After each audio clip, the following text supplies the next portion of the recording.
అమ్మా, ఏమా మన కథకి ఎందుకు పేరు పెట్టవు వీడియోకి? పేరు పెట్టందాం, పేరు పెడదామా? ప్రతిదానికి మా కథ మీరు కూడా వింటారా అంటావు కదా.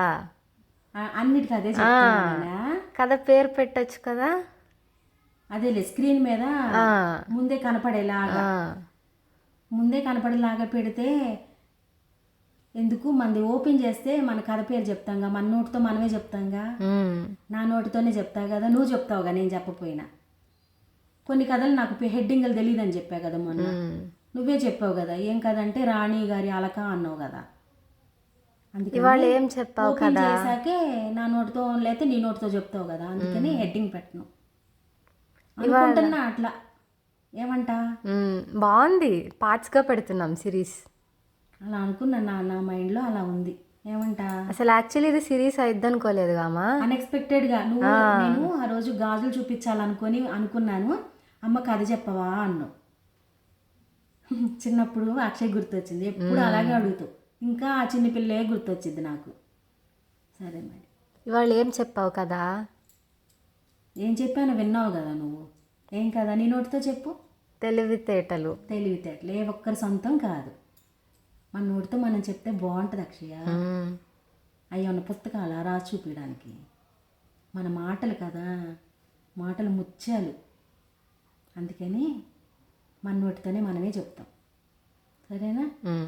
సరే, ఈ గాజులు ఎలా ఉన్నాయో చూడు. బాగుంది. నేను ఒక రకం చూపించాను కదా కొనుక్కున్నట్లో, అన్నీ ఒకటేసారి చూపించడం ఎందుకు, వేసుకున్నాక చూపిద్దాము అని. ఎలా ఉందో చెప్పు గాజు. బాగుందా? బాగున్నాయి. ఇప్పుడు కదా మన నోటితో మనం చెప్పినట్టు వేసుకున్నాకే చూపిస్తా గాజులు కూడా. గుంపంతా పోసేసి చూపి బాగున్నాయా? మ్యాచ్ అయినాయా? నాకు నచ్చినాయి బాగా. చాలా సంవత్సరాల తర్వాత వేసుకుంటున్నాను అక్షయ.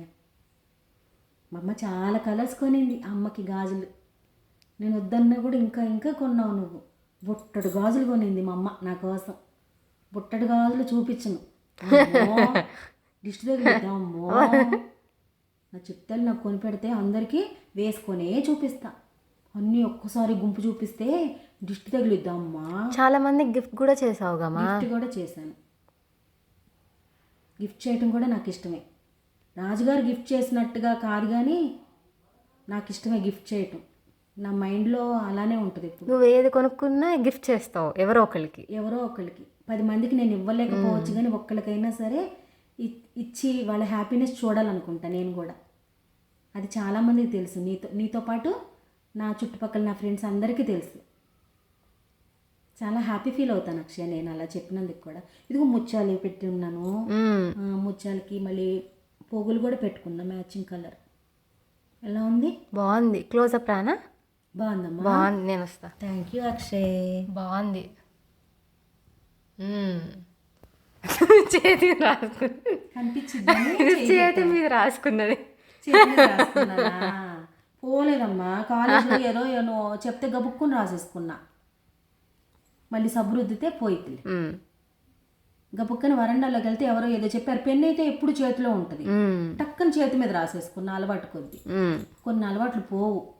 అమ్మ కూడా నీట్గా ఉండాలి. చేతి మీద రాసుకోవటం ఏంటి, పేపర్ ఎప్పుడు చేతిలో ఉండాలి నా దగ్గర. సరేనా? నేను కూడా మెయింటైన్ చేస్తా. తెలివితేటలు ఎవరి సొంతం కాదమ్మా, నాకు ఉన్నాయి తెలివితేటలు. పట్టుకెళ్తా, చేతి మీద రాసుకోను. సరేనా? నువ్వు చెప్పినట్టు పేపర్ తీసుకెళ్తాను ఎక్కడికి వెళ్ళినా కూడా. సరేనా? బంగారు తల్లి మా అమ్మ. బాయ్. గుడ్ నైట్ అమ్మా. గుడ్ నైట్ అలా చెప్పాలి. శుభరాత్రి.